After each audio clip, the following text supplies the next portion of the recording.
A woman spent 38 years building a house that was designed to never be finished. 160 rooms, 10,000 windows, 2,000 doors, staircases that climb directly into ceilings and stop, doors that open onto brick walls, windows built into floors looking down into the rooms below. And every single day of construction, every nail, every board, every bizarre architectural choice was paid for by a fortune built on death. This is the story of Sarah Winchester, the woman who inherited $20 million from the weapon that killed more people than any rifle in American history, the Winchester repeating rifle, the gun that won the West, the gun that armed both sides of wars across continents. And according to legend, Sarah believed she was being hunted by the ghosts of everyone that weapon had ever killed. So she built them a house that would never stop growing, a house so confusing that spirits would get lost in its corridors and never find her. She built for 38 years without stopping, and then she died, and the hammers finally went silent. But here's what they found after she was gone that changes everything we thought we knew about this house. The Winchester Mystery House sits on 6 acres in San Jose, California, and if you walked through it today, you would think you were inside the mind of someone who had lost touch with reality. There are 47 fireplaces, but some of them have no chimneys. The chimneys that do exist sometimes vent into other rooms instead of outside. There are staircases with 13 steps that climb up, turn, and come back down to the same floor they started on. There is a door on the 2nd story that opens directly onto a garden below, an 8-foot drop that would kill anyone who opened it without looking. There are closets that are 10 inches deep. There are rooms within rooms, accessible only by crawling through tiny doors meant for children. The grand ballroom is exquisite, with hand-inlaid parquet floors made from 6 different types of hardwood, and custom stained glass windows that cost thousands of dollars. Sarah Winchester built this room and never once used it for a party. In fact, she never entertained guests at all. She lived alone in this sprawling mansion with only her servants, building and building and building, room after room, year after year, decade after decade. The number 13 appears everywhere, obsessively, deliberately. 13 windows in certain rooms, 13 panels in walls, 13 steps on staircases, 13 bathroom sinks, 13 candles in chandeliers. And then there are the spiderweb motifs, carved in wood, embedded in stained glass, repeated throughout the house like a protective symbol. Spiders were considered good luck in Victorian spiritualism because they trapped bad fortune in their webs. Sarah had expensive custom windows made featuring elaborate spiderweb designs.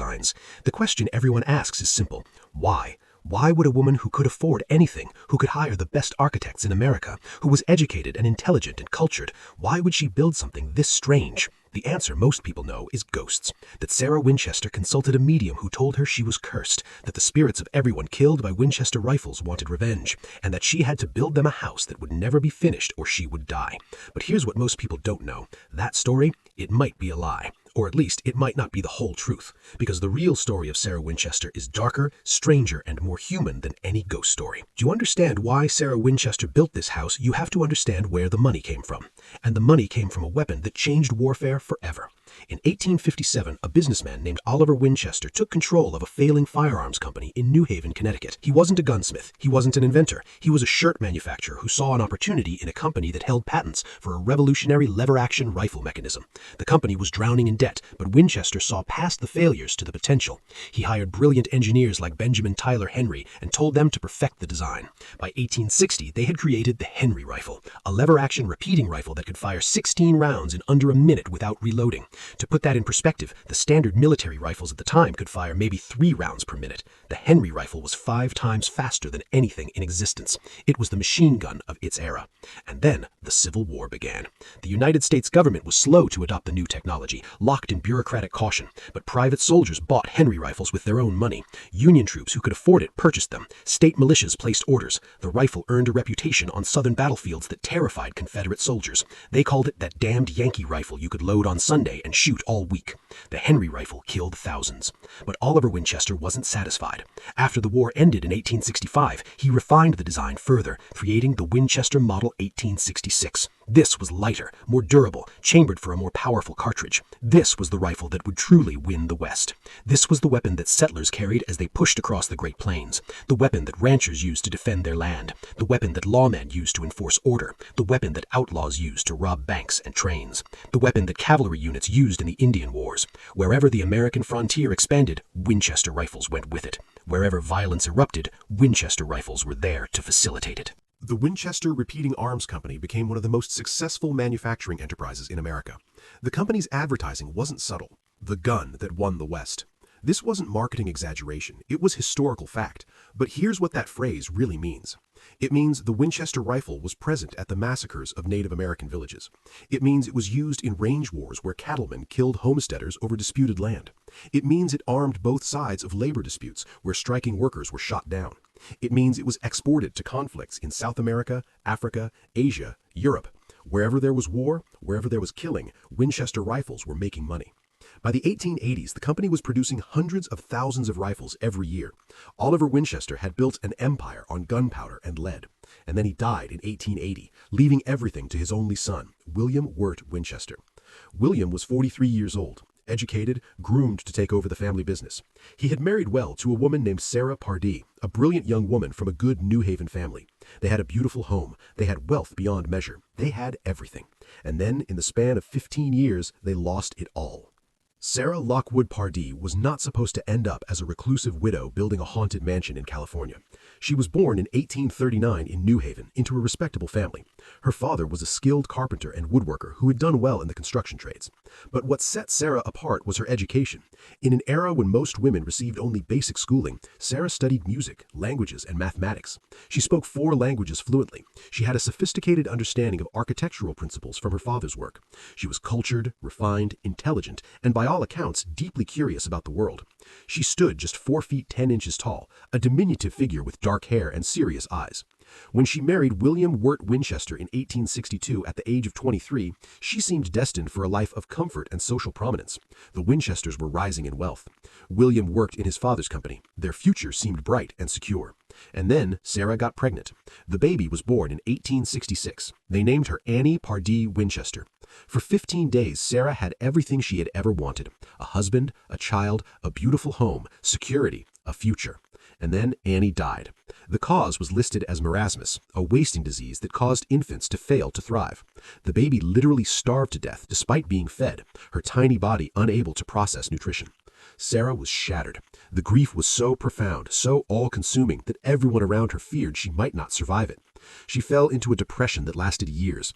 The bright, educated young woman who had once been the pride of New Haven society withdrew completely. She stopped attending social functions. She stopped playing music. She stopped engaging with the world. The light had gone out of her. William tried to help, but what could he do? This was 1866. There was no vocabulary for mental health, no treatment for trauma, no therapy, no support systems. Sarah simply suffered, day after day, month after month, year after year, carrying a grief that never lessened. For 15 years she lived in that shadow, and then William got sick. Tuberculosis, the White Plague, the disease that killed more Americans in the 19th century than any war.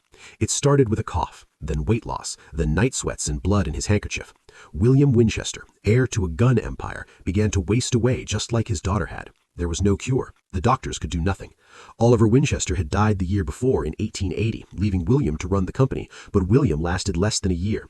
On March 7, 1881, William Wirt Winchester died at the age of 43. Sarah, at 41 years old, found herself a widow. She had lost her only child and now her husband. She was alone. But she was not poor. William's will left her approximately $20 million in cash and property, which would be worth more than $600 million today. And she inherited a 50% stake in the Winchester Repeating Arms Company that generated an income of approximately $1,000 every single day. Every day for the rest of her life. Money pouring into her accounts while she sat in her New Haven mansion, drowning in grief, thinking about how every dollar was earned by a weapon that had killed hundreds of thousands of people. This is the part where the story usually goes to the seance. The medium in Boston named Adam Coons, who supposedly told Sarah that her family was cursed by the spirits of everyone killed by Winchester rifles, that her child died because of the curse, her husband died because of the curse, and she would die too, unless she moved west and built a house for the spirits, a house that would never be finished, a house that would confuse the malevolent ghosts and shelter the benevolent ones. This story has been repeated in every documentary, every book, every article about the Winchester Mystery House. It's become the accepted narrative. But here's where it gets complicated, because Sarah Winchester was brilliant. She spoke 4 languages. She understood mathematics and architecture. She had received an education far beyond what most women of her era could access. Does it make sense that this woman would devote the next 38 years of her life to continuous construction based on advice from one seance? Maybe. Spiritualism was enormously popular in late 19th century America, especially among women who had lost loved ones. Seances were common social events. Even educated, skeptical people attended them. Mary Todd Lincoln held seances in the White House trying to contact her dead son. It wasn't considered crazy, it was considered normal. But there's another possibility that historians are now considering. What if Sarah Winchester didn't actually believe she was being hunted by vengeful spirits? What if she understood something much darker about the fortune she had inherited? Think about it. Every single day, $1,000 deposited into her account. Every day, money from rifles, money from weapons, money from death. The Civil War had ended 16 years earlier, but the killing hadn't stopped. The Indian Wars were still raging in the West. Conflicts in foreign countries were being fought with Winchester rifles exported by her company. Every news report of violence, every story of a shooting, every casualty list from every conflict, Sarah would have known, somewhere in the back of her mind, that Winchester weapons might have been involved.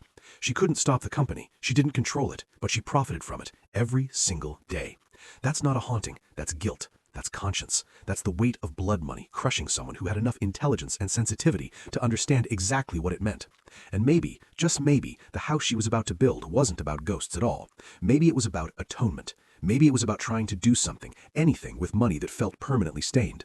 In 1884, 3 years after William's death, Sarah Winchester left New Haven. She left behind the house where her daughter had died, where her husband had died, where she had spent 15 years drowning in grief. She traveled west to California, initially staying in San Francisco, but soon she began looking for property in the Santa Clara Valley south of the city. In 1886, she found what she was looking for, a modest 8-room farmhouse on 161 acres near San Jose. The climate was mild, the land was fertile, and most importantly, it was far from New Haven, far from the memories, far from everyone who knew her as the grieving widow Winchester. She could start over here. She could build. She hired a foreman named John Hanson. She hired carpenters, masons, craftsmen, and she gave them instructions that must have seemed insane. The house was to be expanded continuously. Construction would proceed year-round, 24 hours a day, 7 days a week, 365 days a year. Workers would operate in shifts, so the sound of construction never stopped. She would direct the work personally, drawing up plans herself, changing designs constantly, adding rooms and corridors according to her own vision. And so it began, the sound of hammering that would continue for 38 years without stopping. Picture that, 38 years. If you were a neighbor in San Jose in 1886, you would hear hammers and saws starting, and they would never stop. Not on Christmas, not on New Year's, not during storms or heat waves or earthquakes. The Winchester property would echo with construction noise day and night for the next 4 decades. Sarah paid her workers exceptionally well, far above standard wages, and she paid them in cash, in gold, every single day. She was known as a fair employer. Many men worked for her for years, becoming intimately familiar with the bizarre structure growing under their hands, but none of them understood why it was being built this way. Sarah would meet with her foreman every morning in a room she called her seance room. Some said she was receiving instructions from spirits about what to build that day. Others thought she was simply using the quiet space to sketch and plan. Whatever happened in that room, she would emerge with new directions. Build a staircase here, add a door there, wall up that window, open a new corridor. The workers followed her instructions and collected their gold. The house began growing in ways that defied logic and reason. Rooms were added wherever space allowed. A bedroom might suddenly have a new hallway punched through its wall leading to another bedroom, which connected to a bathroom, which opened into a closet, which had a door to a staircase. The shortest path from one point to another might require passing through 7 or 8 rooms in a winding route that seemed designed to confuse. And maybe that was the point. If Sarah believed spirits were following her, or if she was trying to symbolically represent a mind fragmented by grief, the architecture makes perfect sense. It's not a house, it's a maze, it's a puzzle. It's a physical manifestation of trauma that cannot find a straight path forward. Doors opened onto walls because some paths are blocked forever. Staircases climbed to ceilings because some ambitions can never be reached. Windows looked inward instead of outward because grief turns the mind in on itself. You could read the entire house as a psychological map, a 3-dimensional representation of what it feels like to live with unbearable loss. But the house was also beautiful. The grand ballroom had that exquisite parquet floor, hand-inlaid with 6 different types of hardwood in intricate patterns. The wood was imported, the craftsmanship was flawless. Sarah had custom stained glass windows commissioned from the Tiffany Company, featuring those spiderweb designs, some of them costing thousands of dollars each. She installed gold and silver chandeliers. She imported wallpapers from Europe. She had fireplaces built with intricate tilework and carved mantels. In many ways, the Winchester house wasn't just bizarre, it was magnificent. It showed that Sarah, despite her grief, despite whatever she believed about spirits, still had an appreciation for beauty and craftsmanship. She wasn't just building randomly, she was creating something. Every room she added was another day she had a purpose. Every corridor she designed was another day she had a reason to wake up. The construction wasn't just about ghosts or guilt, it was about survival. It was about finding a way to keep living when everything you loved had been taken from you. And then came the earthquake. April 18, 1906, 7.9 magnitude, the Great San Francisco earthquake that devastated the Bay Area and killed over 3,000 people. The Winchester Mansion, by this point, had grown to 7 stories tall, a towering Victorian structure visible for miles. When the quake hit, Sarah was asleep in a bedroom on one of the upper floors. The building shook violently, chimneys collapsed, walls cracked, and the top 3 stories of the house pancaked down, crushing rooms and staircases beneath them. Sarah was trapped in her bedroom as the structure came down around her. She couldn't get the door open. She was alone in the dark in a collapsing building, probably certain she was about to die. Her workers finally reached her and pulled her out through a window that had been jammed shut. She was shaken but uninjured, and according to the stories that had been passed down, she said something that changed everything. She said the earthquake was a message from the spirits. She had been building upward too much. The spirits wanted her to expand outward instead, to keep the construction low to the ground. Now, whether Sarah actually said this or whether it was a story invented later by tour guides to make the house sound more mysterious, we don't know. But what we do know is this. After the earthquake, Sarah had the ruins of the top 3 floors removed and never rebuilt them. She continued expanding the house, but horizontally, adding more wings and rooms at ground level. The mansion grew outward like a sprawling organism, spreading across the property in every direction. The earthquake also sealed off sections of the house, creating rooms that became inaccessible, hidden spaces within the walls that wouldn't be discovered until years after Sarah's death. Some of those rooms are still sealed today. Nobody knows what's in them. The house kept growing. The hammers kept pounding. The years kept passing. 1886 became 1890. 1890 became 1900. 1900 became 1910. Sarah aged from her 40s into her 50s, then her 60s, then her 70s. The house sprawled to 160 rooms. The maze became so complex that even Sarah herself sometimes got lost in it. Workers reported that she would sometimes forget which rooms were which or need help finding her way back to her bedroom. But here's what most people don't know about Sarah Winchester. While she was building this bizarre mansion, while she was living as a recluse who never entertained guests, she was also engaged in extensive charitable work. She donated huge sums of money, always anonymously, to hospitals and orphanages and relief organizations. She established a fund to provide for the widows and children of her employees if they died on the job. She paid for the education of several local children from poor families. She funded tuberculosis research, the disease that had killed her husband. She gave money to support housing for widows who had lost their husbands to industrial accidents. Sarah Winchester was trying to do something good with her blood money. The house was one part of it, giving employment to workers, supporting families, keeping the economy of San Jose active. But the charity was the other part. She couldn't bring back the people killed by Winchester rifles. She couldn't stop the company from making more weapons, but she could try to balance the scales in some small way. She could try to create life where her family legacy had created death. September 5th, 1922, Sarah Winchester died in her sleep in a ground-floor bedroom of the mansion. She was 83 years old. She had built for 38 years. And when she died, the construction stopped. The workers put down their hammers. The saws went silent. The sound that had echoed across the property for nearly 4 decades, the constant background noise of building that everyone in San Jose had grown accustomed to, simply ceased. For the first time since 1886, the Winchester property was quiet. Sarah left most of her fortune to various charities and family members. The house itself, with all its furnishings and contents, was sold to a group of investors who immediately recognized its potential as a tourist attraction. Within months of Sarah's death, the Winchester Mystery House opened to the public. People came from across California to walk through the strange corridors and see the doors that opened to nowhere. The house was marketed as a monument to madness, a haunted mansion built by a widow driven insane by spiritualism. That was the story that sold tickets. That was the story that made the house famous. But when workers began inventorying the house after Sarah's death, they found things that complicated that simple narrative. They found her private papers, which showed meticulous financial records and careful planning. They found architectural sketches that demonstrated sophisticated understanding of building principles. They found her charitable giving records, donations totaling hundreds of thousands of dollars to causes that would help people harmed by industrial accidents and disease. They found letters she had written in multiple languages, showing her education and intelligence. They found nothing that suggested madness or irrational fear. What they found was evidence of a brilliant woman who had lived with profound grief and guilt, and who had channeled those feelings into a construction project that gave her life structure and purpose. The doors that went to nowhere weren't proof of insanity, they were symbols. The staircases to ceilings weren't mistakes, they were metaphors. The whole house was a physical poem, a 3-dimensional expression of psychological states that had no other outlet in an era that didn't recognize or treat mental health. And maybe that's the real secret history of the Winchester Mystery House. It's not about ghosts. It's not about curses. It's not about a woman driven mad by guilt. It's about something much more human and much more universal. It's about what happens when you inherit wealth that was created through suffering and death, and you're intelligent enough to understand exactly what that means. Sarah Winchester couldn't change the past. She couldn't undo the Civil War casualties, or the Indian Wars massacres, or the frontier violence that Winchester rifles had facilitated. She couldn't stop the company from continuing to manufacture weapons, but she could refuse to live off that money passively. She could use it to employ workers, to support families, to donate to charities, to build something strange and beautiful and inexplicable that would outlast her. The house wasn't an escape from guilt, it was an engagement with it. It was Sarah's way of saying, I know where this money came from, I know what it represents, and I'm going to spend every remaining day of my life trying to transform it into something else. The Winchester Mystery House today is preserved much as it was when Sarah died, though obviously the construction has stopped and many repairs have been necessary over the past century. Visitors can tour dozens of the rooms, walk through the winding corridors, see the architectural oddities that have made it famous. The tour guides still tell the ghost stories because that's what people want to hear. But if you look past the supernatural narrative, you see something else. You see a monument to the psychological cost of wealth built on violence. You see a testament to what happens when conscience collides with inheritance. You see one woman's 38-year attempt to find meaning in tragedy and purpose in guilt. The Winchester rifle continued to be manufactured throughout the 20th century. The company produced millions of weapons for World War I and World War II. The Winchester brand became synonymous with American firearms, appearing in countless westerns and war films and cultural depictions of the frontier.